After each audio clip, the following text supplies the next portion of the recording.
So in the past 35 times of me trying to make this commentary for this gameplay breakdown for this poor kid Darkender6781 or 6781, however he wants his name, I have noticed I have said about 4 billion times. I'm sorry guys if I said so many times in the other videos. I don't know why I keep saying it, and it really makes me feel like an idiot. So I'm going to try really hard not to say again. And I'm going to try really hard to get this gameplay to work and to commentate this well, because I have now tried this so many times and it makes me want to blow my brains out. This is the last analysis I'm ever doing. I'm going to leave this to rush hour because it's too much work for me. So this is Darkender6781. I like saying his name like that. It's really cool. This is his gameplay, and he wants it to be analyzed, I guess. It's a pretty solid gameplay all in all. I think he goes 30 and 11. I'm not quite sure because I saw his gameplay a while ago, and now I'm looking at it again, and I don't really know how it goes again. I know he stays in one area of the map, kind of. Right now he's not in the one area of the map that I'm talking about, but he does stay in one area of the map, and he does a good job in this game. I'm going to call him a conservative player. Conservative player I would say means that he stays in one area of the map. It's not camping, but it's not like staying in motion. It's locking down. I would say locking down because he's not there yet, but this building right here to his left, he stays on the outside of that. He stays around it, and he does a good job. I would say I'm not going to say he's an experienced player, because I'm not sure if he is. I played with him a couple times, and he does do a very good job right here. That kind of makes me angry, because it kind of looks like you guys letting him kill him. But I was watching his games. I watched his game. I played with him. He was okay when I played with him. I'm not trying to like single you out right now, Darkender. I'm not going to say you're bad. I'm not going to say you're good. You're an average player, and this is an average gameplay. This is pretty good. Well, I'm not going to say this is an average gameplay. This is a pretty above average gameplay. But you wanted me to commentate, like, here's one thing I found bad. You found that ACR, and you ran over there, and you didn't really look to your left. You ran, and you were destined to get those kills, basically. You wanted those kills.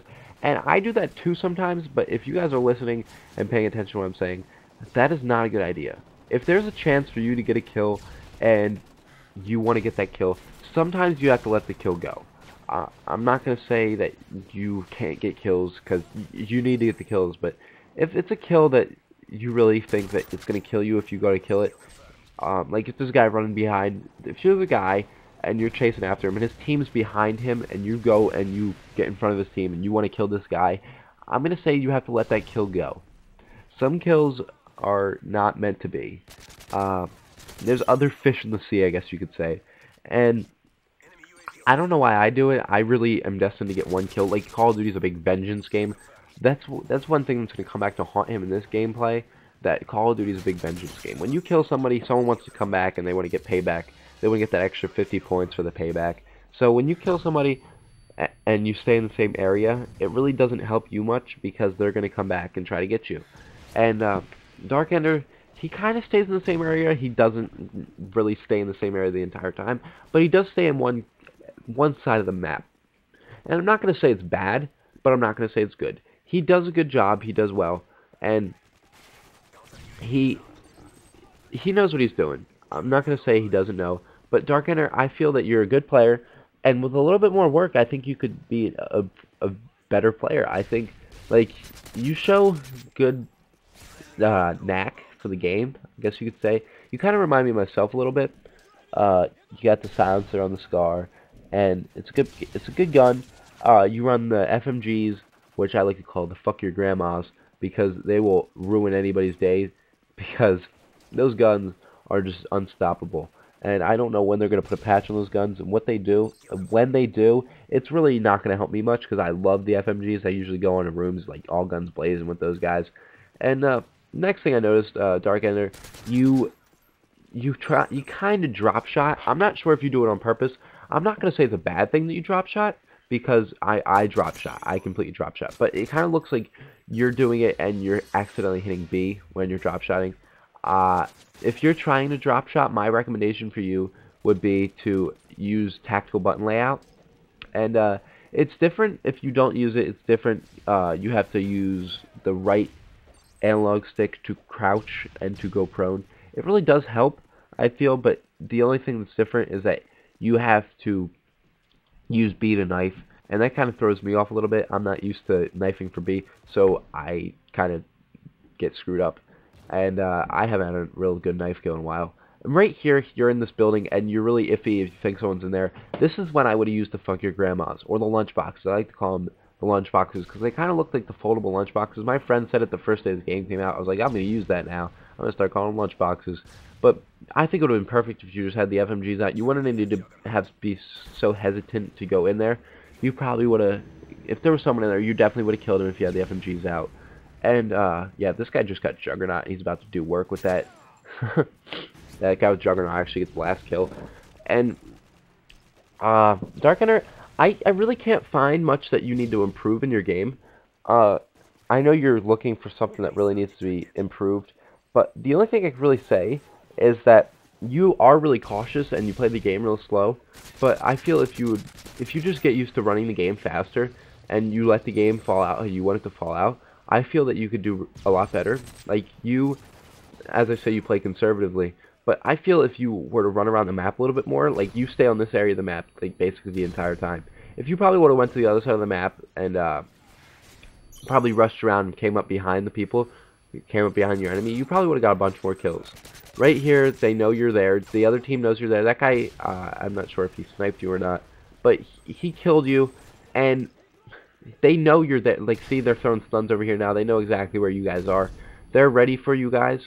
And when the other team starts throwing stuns at you when you're outside, they know exactly where you are. And I feel that when a stun is thrown at me from outside, I feel that I need to leave, because that's what they know, and that's when they're coming for you. So when a stun is thrown at you when you're outside, it really doesn't help you much if you keep running back there, because they know you're there. Like right now, if you would have turned around and you would have came up on the other side of this building, you probably would have got a bunch more kills. And the next thing I need to say is your map awareness. Your map awareness isn't too hot, I guess you could say. You know where the enemy is, you know where the enemy is, but you don't necessarily know where they all are. So you're going in there and you're focusing on one person. That's the downfall. When you focus on one person, it's not going to help you get a bunch of kills. You got to stay on your feet at all times on this game, because the enemy is going to show up out of nowhere. So you got to be ready for anything to come at you. And that's something that you can't really be taught. That's something that you need to pretty much learn on your own. And it's not hard to learn.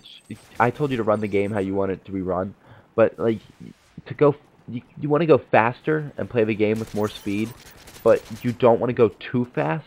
You want the game to break down how you want it to break down, and to do that, I would feel that you need to control their spawn points. Right now, where your team is, basically the other team is going to be on the opposite side of you. So when you're with your team and you feel that you have the need to get a bunch of kills, what you might want to do is go to the opposite side of the map, because then you can come up behind the other team and you can get a bunch more kills if you're behind them. And that's basically all I need to say to control the game, and you can learn to do that by basically just focusing on the game and focusing on the enemy and just learning spawns. That's basically all you need to do is learn spawns. You'll get the game down. And that's all I need to say for today, guys. I hope you liked this breakdown. It really probably didn't help you that much, but if it did, like and subscribe if you haven't subscribed already. Like the video if you liked it. Commentate what you think I did well, what you think I didn't do well. If you liked it, like it. That's about it. I'm probably not going to be doing any more commentaries because I'm bad at these and I want to just do gameplays. So guys, thanks for watching and have a great day.